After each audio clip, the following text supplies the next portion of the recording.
J Calderon Boxing on YouTube. Magic Man, you heard it from the Magic Man. What's up, y'all? It's J Calderon, Stand Clear Entertainment, and we're about to get into this week's boxing talk. Coming up this weekend, we have a couple of fights. First, on Spike TV on Friday, January 13th, it's the return of WBA Junior Middleweight Champion Erislandy Lara taking on former faded world champion Yuri Foreman. This is a fight right here that's a total mismatch, and I totally disagree with this fight happening.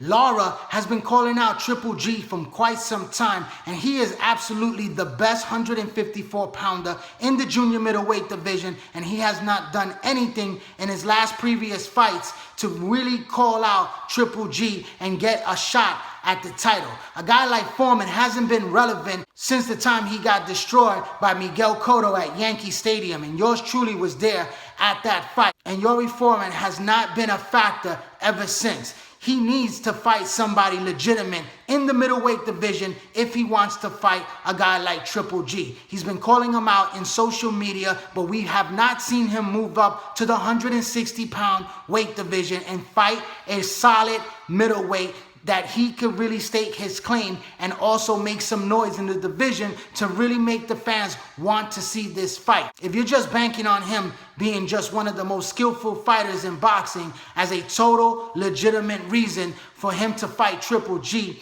then that's just not enough. I know a lot of people will say, why did Kell Brook, a welterweight, get a shot at the middleweight crown against Triple G? I tell you why. The obvious reason that everyone knows that Kell Brook got the fight because it was a big money opportunity. Kell Brook puts a lot of fans in seats in the UK, and they sell out arenas with a guy like Triple G. He was an undefeated welterweight, moving up in weight, and it was a big money fight opportunity for Glennie Golovkin. And that's the only reason why that fight took place. Now, a lot of people are already discrediting Daniel Jacobs as an opponent for Triple G's next fight. But Jacobs is the second best middleweight at 160 pounds, and he beat a legitimate middleweight in Kid Chocolate. So this is why people are interested in seeing guys like Daniel Jacobs versus Glennie Golovkin. And a guy like Erislandy Lara is still fighting guys like Devin Rodriguez and now Yuri Foreman. He needs to make a statement. This is going to be an easy fight. I believe it will be a stoppage victory, a one-sided affair for Erislandy Lara this Friday on Spike TV against Yuri Foreman. But he needs to move up to the 160-pound weight division and take on a contender if he really wants to make a statement and really get people taking him seriously to fight a guy like Triple G. He has to earn that shot harder than others because he does not bring money to the table, and his skills alone is not going to earn him the right to fight a guy like Glennie Golovkin. Now, moving along to this Saturday, January 14th on Showtime Network.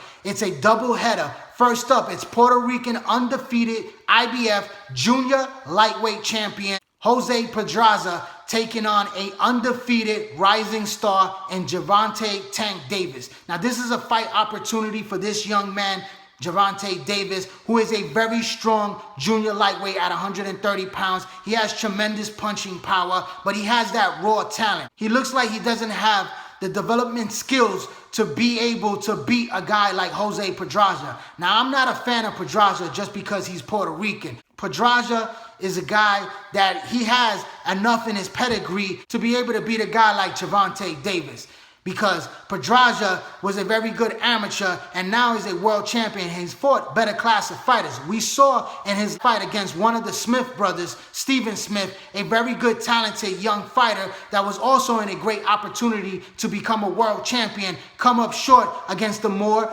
better, skillful fighter. Pedraza is not a big puncher, but he has enough skills to definitely win a decision in this fight and remain the champion. And I think that's how it's going to play out. Now, I like Gervonta Davis, and I know Floyd Mayweather has been pushing him as the next superstar of Mayweather Promotions, but I just don't see this fight playing out for the young man. I hope that the young man is able to pull out the victory and get the fair decision, because if it goes to the scorecards, you could believe that it could be an unfair decision in favor of Gervonta Davis. Let's just hope that the judges get it right.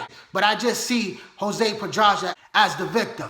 Or maybe we could perhaps see something special in this young fighter, Gervonta Davis. If he could pull out the victory, he might be the real deal. And I gotta say, guys like Gervonta Davis and also Robert Easter Jr. are young, talented fighters that are already doing much more than a guy like Puerto Rican sensation Felix Badou. Badou is still not fighting at a level that he should be. And I think he's the most talented out of all these young fighters right now that are coming up, but he still hasn't been able to step up and fight the competition that he should be fighting. Guys that are top level fighters, guys that are solid competitors out there that are really gonna test him. And this is a test for Gervonta Davis. Will he pass the test? We have to wait and see how the fight plays out. Now, moving along to the main event, it's one of the most anticipated fights that we have been waiting for in the super middleweight division at 168 pounds. Two champions facing each other to unify the titles, and it's a matchup that we haven't seen in the super middleweight division since the days of Andre Ward and Carl Froch.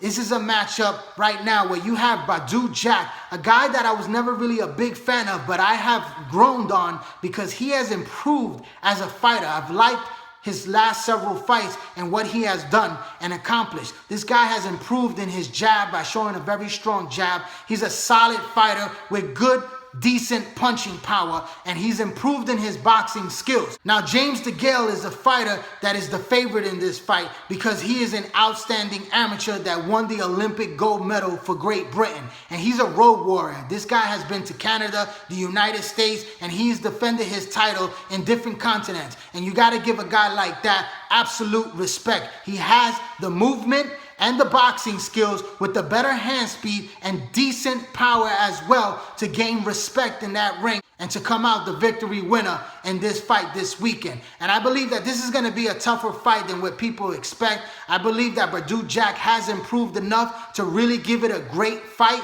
and could pull out an upset victory in this fight. But I'm going to go with James DeGale because DeGale is a fighter that I like much more. His boxing skills I like, and I think that he could definitely pull out the decision victory. DeGale's a good fighter, very good fighter. I think me and him are the top guys. There's levels to professional boxing. I'm levels above him.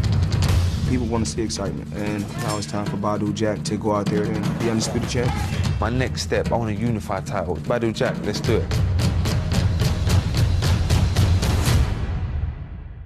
But you never know with these judges or what they're going to decide. Mayweather Promotion could have a very good night and two upsets with two of their fighters, with Gervonta Davis and also Badou Jack. So we have to wait and see how these fights are going to play out. So tune in to this Saturday on Showtime at 9:30 p.m. Eastern Standard Time. I'd like to thank everyone for tuning in to my boxing YouTube channel. Please subscribe to J. Calderon Boxing Talk on YouTube. Hit that little subscribe button. Put your email information in so you get all my notifications once I drop a new video. Also, follow me on Twitter at J. Calderon Boxing, and also follow me on Instagram and join that Facebook boxing group page, J. Calderon Boxing Talk. I'm J. Calderon, Stand Clear Entertainment. Thanks for your support and subscribe.